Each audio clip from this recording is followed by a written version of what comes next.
Assalamualaikum warahmatullahi wabarakatuh. Di sini saya Farah Gustajana dari kelas B MSP angkatan 2020 dengan NIM 2003511000028. Di sini saya akan mempresentasikan hasil kerja saya terkait tugas review jurnal pada mata kuliah produktivitas perairan. Untuk jurnal pertama, yaitu dapat kita lihat di sini dengan judul Produktivitas Primer Fitoplankton pada berbagai periode cahaya di perairan Teluk Kau, Kabupaten Halmahera Utara.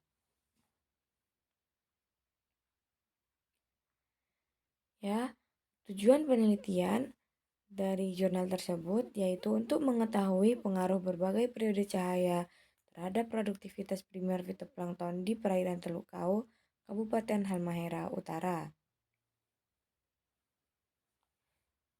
Selanjutnya yaitu subjek penelitian pada perairan Teluk Kau, Kabupaten Halmahera Utara.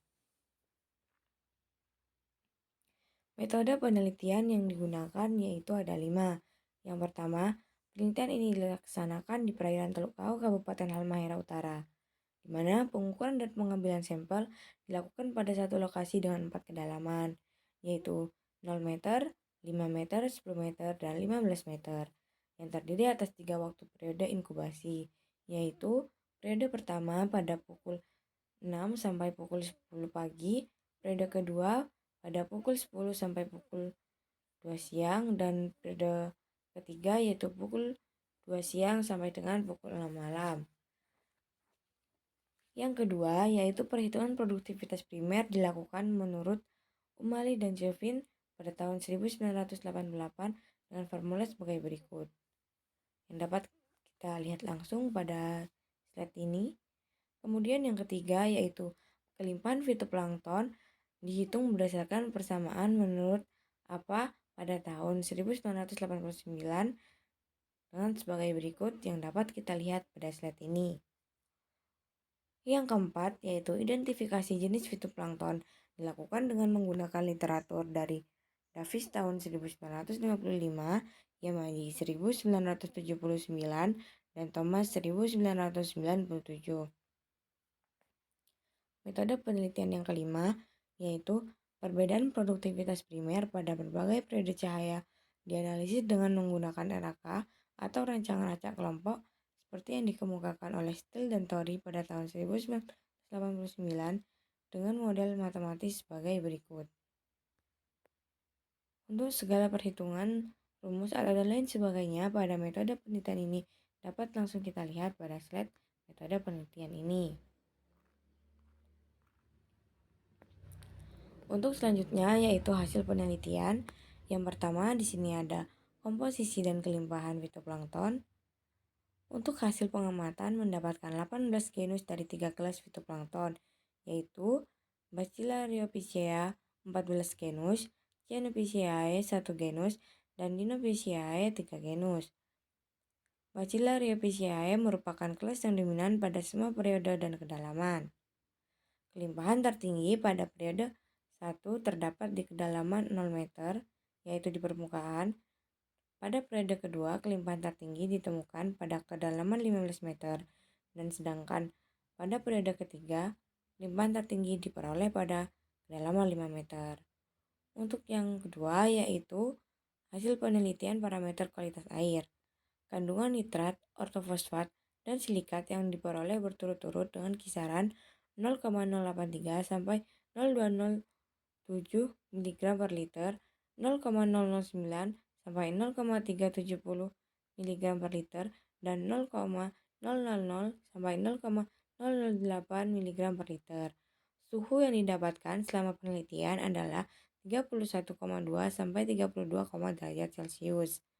Nilai pH yang diperoleh selama penelitian adalah 7,62 sampai 7,77. Sedangkan salinitas yang ditemukan adalah 34 sampai 36 promil.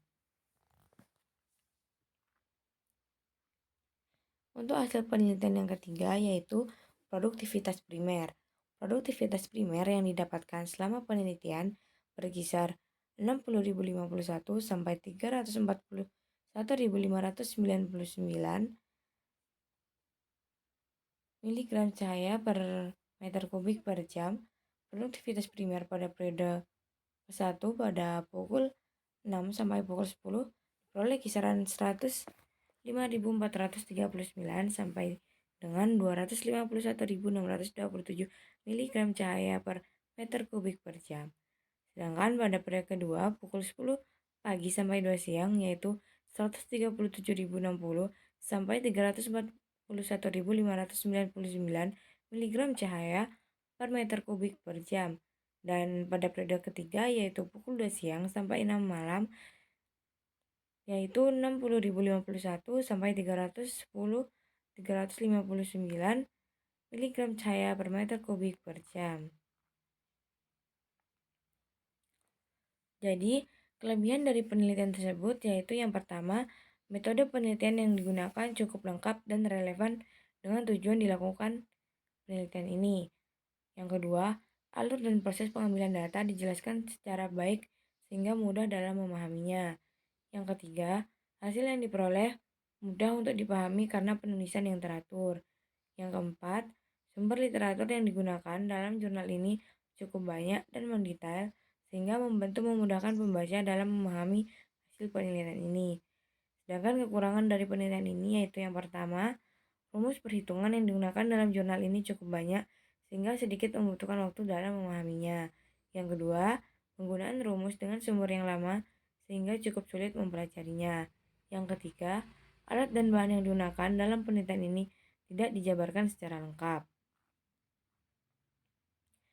Kesimpulan dari review jurnal ini yaitu yang pertama, nilai produktivitas primer yang tadi yang sudah disebutkan, dan yang kedua yaitu periode inkubasi berpengaruh terhadap nilai produktivitas primer fitoplankton, di mana periode inkubasi tersebut ada 3 periode, dan yang ketiga yaitu ditemukan 3 kelas fitoplankton pada penelitian tersebut yaitu Bacillariophyceae, Cyanophyceae, dan Dinophyceae.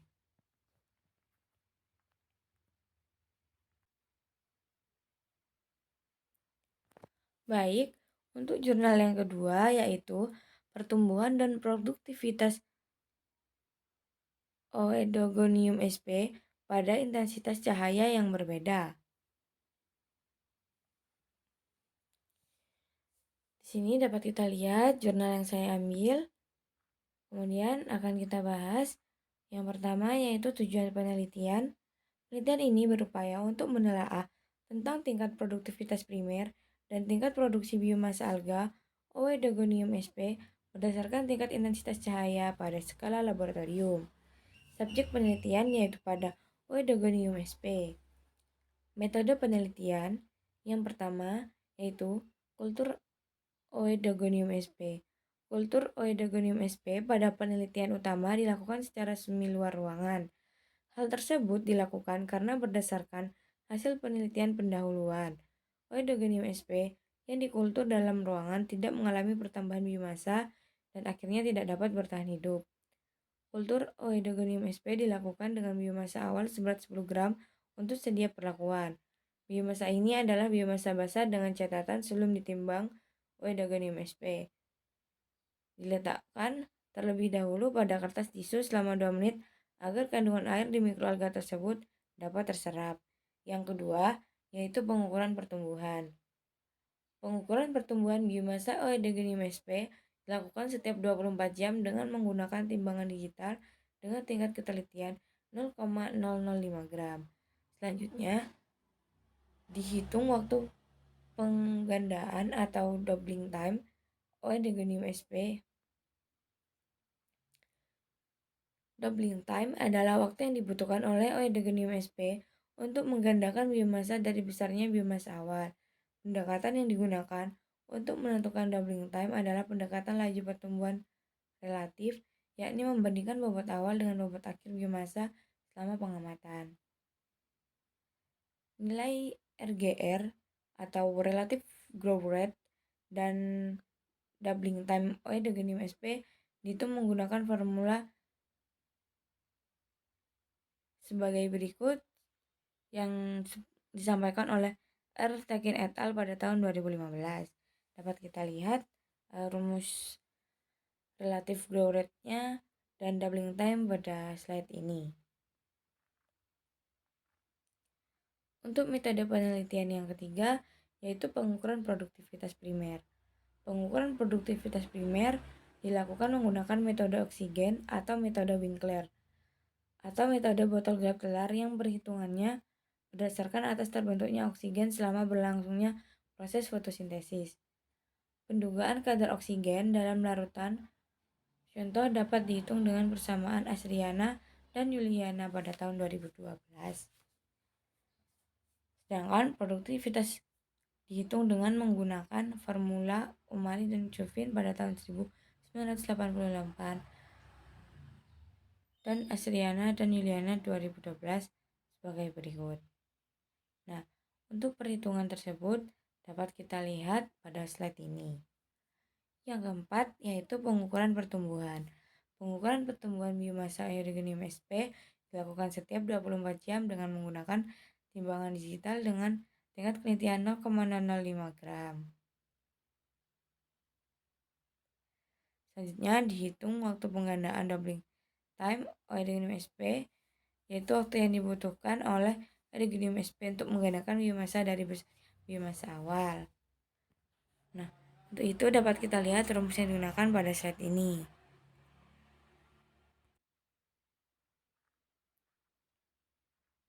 Untuk metode penelitian yang terakhir, yaitu pengujian pengaruh cahaya terhadap faktor lingkungan dan pada pertumbuhan Oedogonium sp, dilakukan dengan metode regresi berganda dengan mempertimbangkan nilai koefisien regresi dan p-value masing-masing faktor untuk menentukan pengaruh nyata dari masing-masing faktor tersebut. Hasil penelitian yang pertama yaitu pertumbuhan Oedogonium sp. Hasil pengamatan menunjukkan bahwa pertumbuhan Oedogonium sp pada bak kultur dalam ruangan dengan intensitas cahaya 100-200 lux menunjukkan pertumbuhan yang negatif. Pada hari ke-1 hingga hari ke-3, pertumbuhan Oedogonium sp cenderung konstan. Selanjutnya, pada hari ke-4 dan seterusnya, menunjukkan pertumbuhan negatif dan akhirnya mengalami kematian pada hari ke-7. Pada wadah kultur semi luar ruangan, Oedogonium sp menunjukkan pertumbuhan yang positif dan terus meningkat hingga akhir penelitian. Pertumbuhan positif Oedogonium sp pada kultur semi luar ruangan ditunjukkan dengan nilai RGR 0,046 sampai 0,7 gram per hari dan pada doubling time selama 14,72 sampai 0,9 hari. Sedangkan kultur dalam ruangan menunjukkan pertumbuhan negatif dengan nilai RGR sebesar min 0,054. Hasil penelitian yang kedua yaitu terkait produktivitas primer. Berdasarkan hasil pengamatan, nilai produktivitas kotor, respirasi, dan produktivitas primer bersih Oedogonium sp menunjukkan hasil yang berbeda pada perlakuan intensitas cahaya yang berbeda. Nilai produktivitas primer Oedogonium sp harian pada perlakuan cahaya 650 lux masing-masing menunjukkan nilai Pg sebesar 535,5 mg cahaya per meter kubik per hari. Sedangkan respirasi sebesar 283,52 mg cahaya per meter kubik per hari dan produktivitas primer bersih sebesar 252,02 mg cahaya per meter kubik per hari. Pada perlakuan cahaya sebesar 1000 lux menunjukkan nilai yang sedikit lebih besar, yaitu pada primer kotor sebesar 598,54 mg cahaya per meter kubik per hari, respirasi sebesar 315,02 mg cahaya per meter kubik per hari, dan produktivitas primer bersih sebesar 283,52 mg cahaya per meter kubik per hari. Hasil penelitian yang ketiga yaitu pengaruh cahaya terhadap sel. Berdasarkan preparat histologi, terlihat bahwa Euryngonium sp yang diperlakukan dengan cahaya yang tinggi menunjukkan performa sel yang lebih segar atau gemuk dan lebih lengkap dibandingkan dengan sel yang ditumbuhkan pada kondisi gelap. Pada cahaya gelap, ukuran panjang sel Euryngonium sp berkisar antara 18,68 sampai 34,47 mikrometer, pada cahaya yang sedang memiliki ukuran 51,33 sampai 95,00 mikrometer. Sedangkan pada cahaya terang memiliki ukuran sel 48,83 sampai 70,75 mikrometer. Kelebihan dari penelitian ini, yang pertama yaitu sumber literasi yang digunakan dalam penelitian ini cukup banyak dan mendetail. Yang kedua, alat dan bahan yang digunakan dalam penelitian ini dijelaskan secara rinci. Yang ketiga, penulisan metode cukup teratur sehingga mudah dalam mengikuti alurnya. Dan yang keempat, yaitu penulisan hasil cukup detail dan mudah untuk dipahami. Sedangkan kekurangan dari penelitian ini yaitu yang pertama, penulisan rumus perhitungan kurang jelas. Yang kedua, ada beberapa metode perhitungan atau analisis yang kurang detail penjabarannya. Dan yang ketiga, yaitu ada beberapa pembahasan yang sulit dipahami karena tidak dijelaskan terlebih dahulu dalam pengambilan datanya. Jadi, kesimpulan pada review jurnal kali ini yaitu perbedaan intensitas cahaya memberikan pengaruh yang berbeda terhadap pertumbuhan dan produktivitas primer alga Oedogonium sp. Pada kultur indoor, cahaya, suhu, pH, dan DO memberikan pengaruh terhadap tingkat pertumbuhan. Sedangkan pada kultur semi outdoor, suhu, pH, dan DO bukan merupakan faktor dominan terhadap pertumbuhan Oedogonium sp, sehingga pertumbuhannya dipengaruhi oleh faktor-faktor lain. Oleh karena itu, perlu ditelaah lebih lanjut tentang faktor-faktor fisika kimia yang mempengaruhi pertumbuhan Oedogonium sp pada kultur semi outdoor dan outdoor. Baik, itulah presentasi kerja saya terkait review 2 jurnal yang telah saya pilih. Kurang dan lebihnya saya mohon maaf sekali. Terima kasih sudah mau melihat dan mendengarkan presentasi saya ini. Kurang dan lebihnya saya mohon maaf. Terima kasih banyak. Wassalamualaikum warahmatullahi wabarakatuh.